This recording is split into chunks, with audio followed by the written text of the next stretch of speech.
सबके जैसे जिए तो क्या जिए, सबके जैसे ही बहाव में बह गए तो क्या जिए। यदि जीना है तो वास्तविक जीवन जिया जाए और एक नई राह तैयार की जाए।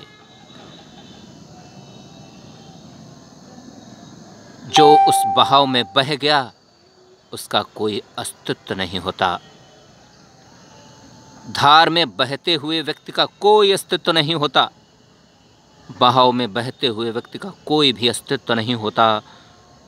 उसका अस्तित्व उस बहाव के साथ समाप्त हो जाता है, नष्ट हो जाता है। अस्तित्व उसी का बनता है और बचता है जो उन धारों से टकराता है। ठीक उस प्रकार जिस प्रकार एक नदी का जल बहाव में बहकर समुद्र में गिरता है जाकर, फिर वह कभी भी वापस नहीं आता। ठीक उसी प्रकार सामान्य बहाव में बहते हुए व्यक्ति का अस्तित्व कभी भी नहीं टिकता। वह अपना कभी भी नया अस्तित्व नहीं बना सकता। और यदि वह चाहता है कि उसका अस्तित्व नया अलग बने तो उसे उन जटिलताओं से, कठिनाइयों से, समस्याओं से टकराना होगा।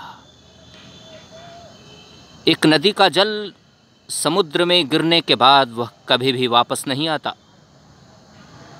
ना तो ऐसा कभी हुआ है, ना हो रहा है, ना कभी भविष्य में होगा। और यदि वह जल पुनः चक्र में आता है तो केवल और केवल वाष्पीकरण के बाद। जिस दिन धार उल्टी चल जाएगी, समुद्र से नदी में जल आने लगेगा, उस दिन केवल और केवल विनाश का मंजर होगा। इसलिए ही मैं कहता हूँ, उस बहाव में बहकर कुछ भी नहीं हासिल होगा। यदि हासिल होगा तो सामान्य बहाव के साथ बहकर नहीं, उन जटिलताओं से टकराकर, उन जटिलताओं से संघर्ष करके एक नई राह बनानी होगी। तभी एक नए अस्तित्व का निर्माण होगा जो दुनिया के लिए युग युगों तक अमर और विद्यमान रहेगा।